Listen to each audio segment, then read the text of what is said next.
guys, it's Jenna. Welcome back to my channel. For today's video, we're going to react to another Star Wars video, and it's about the prequels. The name of this video is, and has been recommended to me, and thank you so much for the recommendations. The name is The Hunting Details of the Prequels, expanding on Dave Filoni's Duel of the Fates explanation.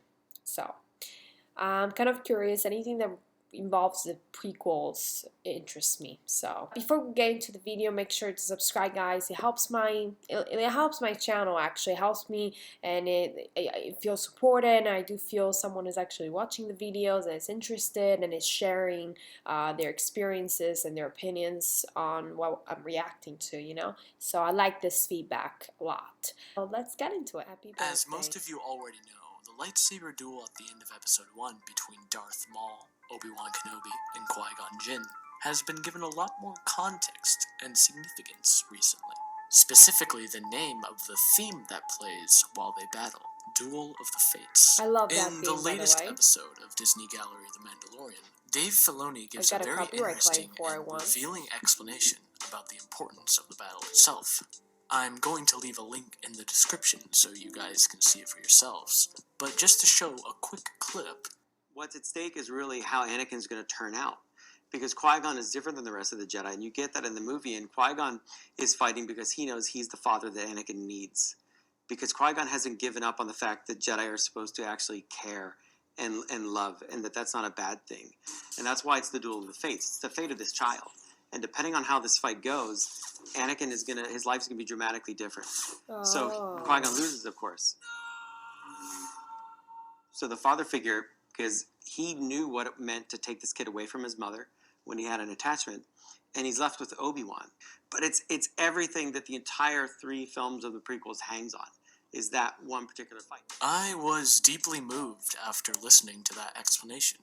He basically explains how the fate of Anakin Skywalker is determined in this battle. Duel. Of course, yes. Qui-Gon losing means that Anakin's destiny is now owned by the Emperor, and he explains how self-serving the Emperor really is. Later, Mr. Filoni goes even further into the thematic elements of Star Wars, about fathers and sons, and about how Luke rejects giving into his hate, defying the Emperor. A selfless act, as Mr. Filoni also states in his explanation, that the Emperor will never understand. The Emperor can't understand that connection, and Anakin, then in that moment, has to be the father that he's never had. He has to give up all the power in the galaxy and save his son, and that's the selfless act that he does in return for his son, and that's what saves him in turn. So, the son saves the father saves the son, and I draw that line all the way from The Phantom Menace to Jedi. That's the story of Star Wars. Yes. A deeply touching and emotional conclusion to a brilliant explanation, no doubt. And I noticed something interesting too, that I think it could add to this explanation, just to expand on it a little more and give it a little more context. It's something that some of you may or may not have noticed, but I feel like I have to say something about this other aspect of Duel of the Fates, and it's quite haunting and melancholic. Besides appearing in The Phantom Menace, Duel of the Fates has also appeared in Attack of the Clones and Revenge of the Sith, at 2 very important moments in Anakin's life. The first one being how the theme returns as Anakin speeds over the barren landscape of Tatooine in search of his missing mother. The son is saving the mother.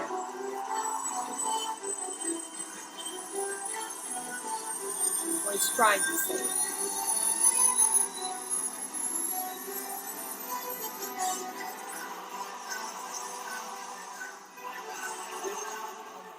He's going back to fulfill his promise to her, to save her. As we know, in the end, he doesn't save her. And if you stop to think about the use of Duel of the Fates in this scene, and the scene I'm going to talk about in Revenge of the Sith, it's a very powerful, yet wistful reminder of the outcome of the duel in Episode 1.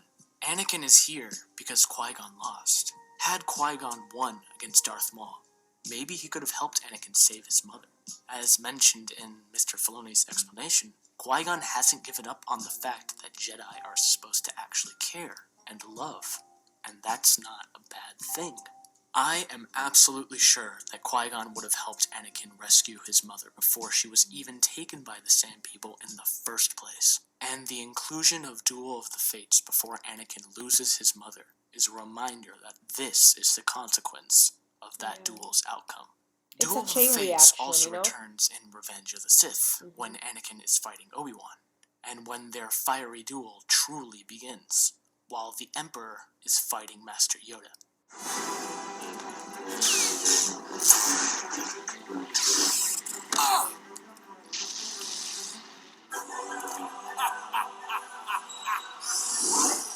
Notice how the theme fully returns right as we see a medium shot of Anakin, lava erupting around him like the anger inside him, eyes full of hate and pain as he angrily trails Obi-Wan, his former master and friend, an image of what this person has become, and what he never should have become, and what never would have happened if Qui-Gon was still alive. And what is the first thing we hear when we cut to Yoda and the Emperor's duel? Laughter from the Emperor. He has won. You can even give this additional context. In Duel of the Fates, you could view the instruments, trumpets, horns, etc., as the light side.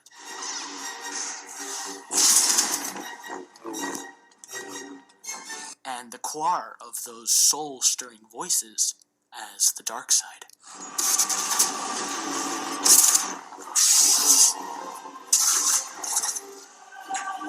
When we cut from Anakin on, the first thing we hear is the Emperor's laughter and the dark, almost triumphant choir of those voices. The other instruments, the light side, are completely drowned out, like the light in Anakin. It's another reminder that Anakin has become the very thing he swore to destroy because of Qui-Gon's loss. And to take it even further, beyond Duel of the Fates, the theme that plays as Anakin is sealed into his emotional and physical cage for the rest of his life is the same one that plays at Qui-Gon's funeral. Oh, that I don't remember. Titled The Council Meeting and Qui-Gon's Funeral. This just it's a tragedy. The absolute tragedy of Qui-Gon's failure. The same theme that played at his funeral plays at the funeral of Anakin Skywalker. You can look past it and see that Luke and Leia are also being born at the same time as Darth Vader, while Padme and Anakin both die. But after listening to Mr. Filoni's explanation, this scene gains a whole nother level of emotion. As Qui-Gon burns, fire engulfing the Jedi Master, his ashes ascending into the living force, a young Anakin watches the father he never had burn away before his teary eyes. And as a cold, dark, and hopeless shell of a man becomes the most feared being in the entire galaxy, someone who will bring countless deaths and rule the galaxy with an iron fist, rises on an operating table. The Emperor watches with glee in his eyes, an evil smile on his face, and we now know that darkness has fully engulfed the Chosen One, like the fire that engulfed Qui-Gon, and that all is lost until Anakin's son comes back and redeems him. When Anakin does what Qui-Gon could not, win the Duel of the Fates. Thank you all so much for watching. This has been James in the Frames, and may the Force be with you. And you too. I really loved the video. I never knew about this explanation at all. And that just proves that Star Wars is more than just a story. Music is one of the most important elements in a story, and Star Wars is not an exemption. The Star Wars story is kind of built on its soundtrack and its recognition. So definitely I'm not surprised that they used some soundtrack pieces specifically for certain moments in time and scenes or pivotal moments. It has been done before, has been done also in other episodes. Even the sequel trilogy has that. But definitely Duel of the Fates is one of the most brilliant pieces of music that we have in all sagas, not just Star Wars, really. It's one of the best pieces of music. It's beautiful, it's glorious, it's epic. Come on, it's epic.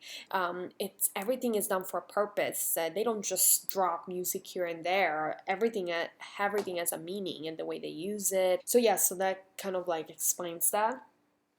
Star Wars is, as I always said, Star Wars is just like a soap opera. Like George Lucas said it, it's about a family story, and it always involved a father and a son. And as he stated, it's about son saving his father, father saving his son, also failing and saving each other, you know. So there's also failure in that, but there's an attempt to save one another, and there's always a father figure, a son figure, or the lack of a father figure that's replaced by someone else. So it's kind of interesting that Star Wars is about a father figure and a son figure when one of the main characters, the main character of the story, is in reality fatherless, right? I find that very poetic.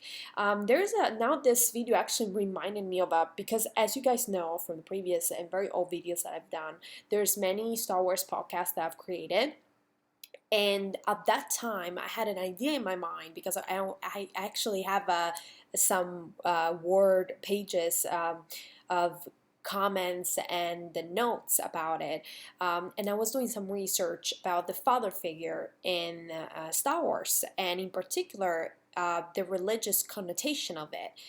In fact, I remember that at the time I wanted to do a podcast in which I do compare and analyze the religious connotation of the father figure in Star Wars, and particularly the Father, the Son, and the Holy Spirit, and the Holy Spirit being the Force.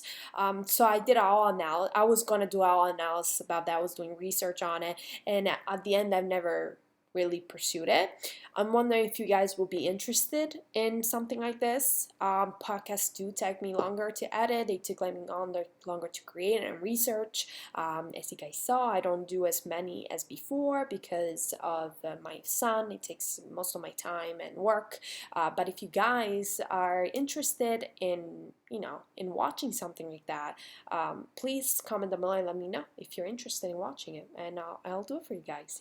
Like I said, if I know that someone is interested in watching it, I'll make the effort and do it, even though I probably would eventually do it on my own just because I really enjoy it. But if I know that somebody's actually searching for and looking for it, it gives me more motivation to do it. You know what I mean? So comment down below if you would like to see something like this, and thank you so much for this recommendation. I loved it. Thank you so much for watching. I'll see you guys next time. Bye.